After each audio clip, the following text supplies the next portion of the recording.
Hey there! Well, it's very autumnal outside at the moment and the leaves are definitely falling from the trees. And I wanted to share with you some autumnal fall feel art and how I'm personalising or helping people personalise front of their journals lately. This is kind of inspirational thing I've been up to. We've got some autumnal feels on a watercolour splash there. And I've used a wet approach there and then just dropped colour in and watch what it does until it dries. But one thing you might notice about something like this is that it's really bold and it's got this crisp edge to it. But what I don't do is I don't do the black first. I do the colour first. I pencil out what I'm going to do. I do the pencil first, then I put the colour on and then I do the fine liner. So basically it's like the opposite of colouring in.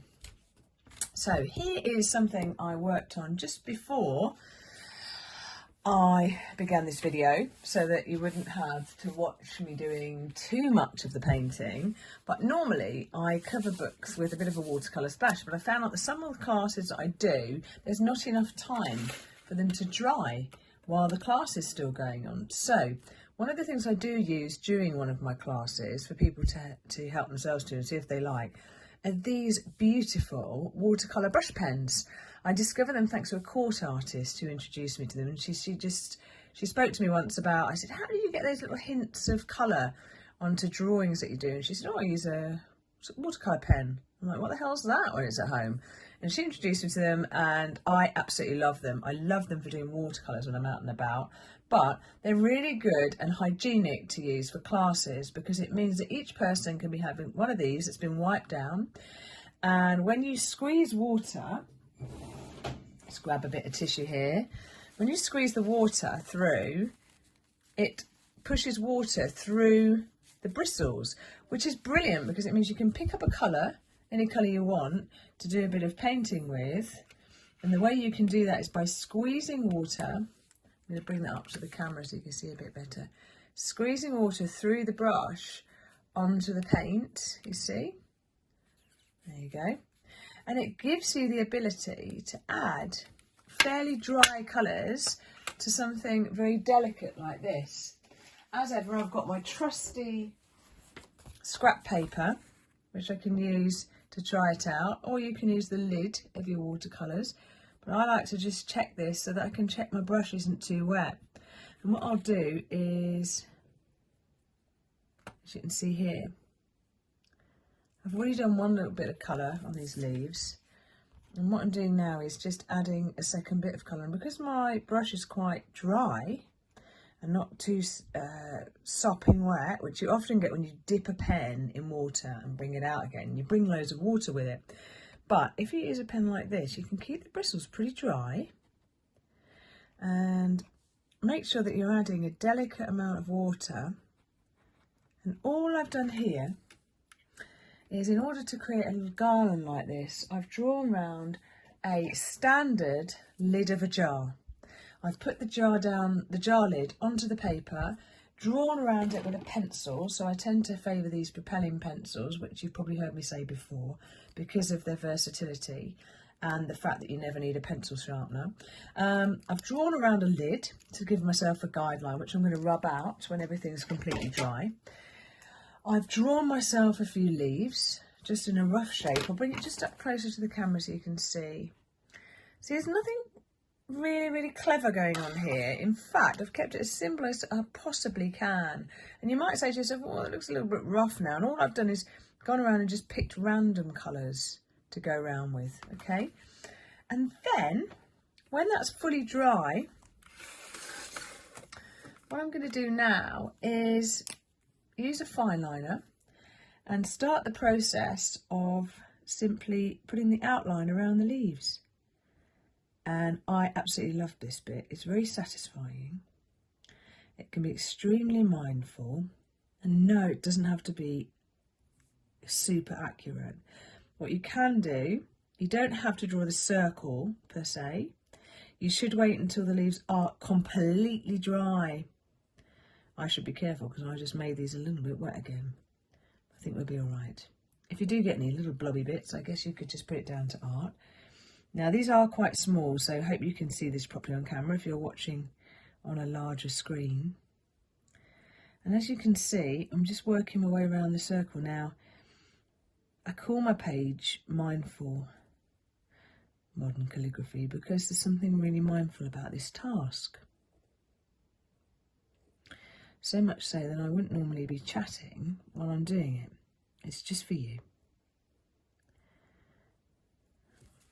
Sometimes it can be handy to tape down a piece of work like this so that it doesn't move on you, or simply make sure your hands are really clean and hold on to the piece of paper with your other hand, because it can be so easy to just shift it slightly.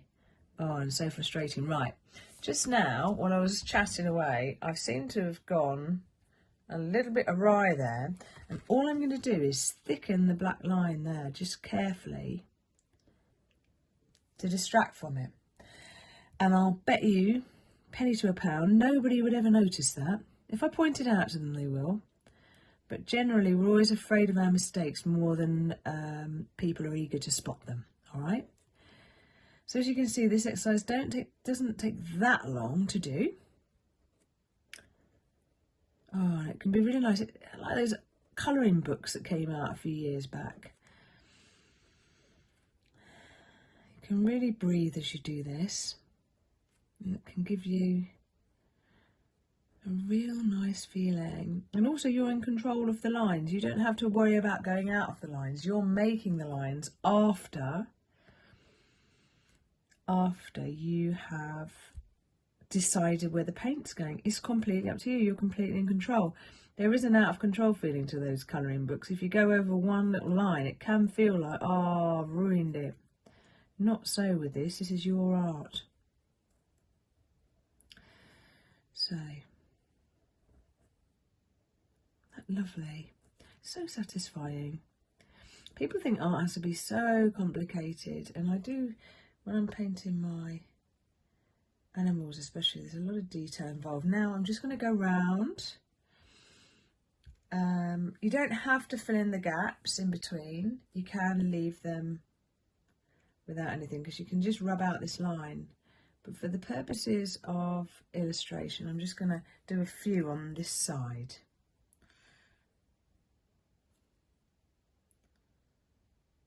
Okay, just to sort of form a link. It's just your call. You can do whatever you wish. It can make things a little bit more joined up. Can make you feel a bit more neat and orderly. It just suits your character, whatever you fancy. So I'll do that and then I'll leave this side open. Now when this is absolutely completely dry, should be the time when I go in to rub this out. If you don't have time and you're in a bit of a rush, all I do is I always check my rubber first on a scrap bit of paper to check that it's not dirty. God, the amount of artworks I've ruined like that. And then I steer clear of any of the black lines I've just drawn. I don't go like that because I can easily smudge some black lines that I've just done. And another thing I'll use is tiny little circles, just tiny little circles with the rubber. Okay, and that means that you go tiny little circles around so that you don't ever get a situation where you are rubbing like that and it will make everything go all over the place. If you do get to the point where you have made a smudge, I'm going to show you what to do to disguise it. So I'm just going to lift this up off camera and blow it. There you go, look, I've done it there. Right, I've done the classic mistake, which is I've sprayed as I've blown, and you can see here I've got a little bit of a smudge, which I've done on purpose, of course. So what do we do with those? We cover them up carefully with a very lovely number of precision placed gems. I absolutely love gems because you can get them for everywhere. You can even nick them off children if you're feeling that way inclined. And these are brilliant. You have to be careful that you pick them up with your nails. And I'm going to instantly remember to cover that up because I wasn't very happy that I just did that. And let's stick a few more in here to plug the gaps. You don't need that many. It can be a bit of an overwhelm if you start sticking on a million gems. And I normally keep it to an odd number, not even, because especially in flower arrangements, odd numbers are great. Let's have a little one up there. Okay, so we've used 5 gems there.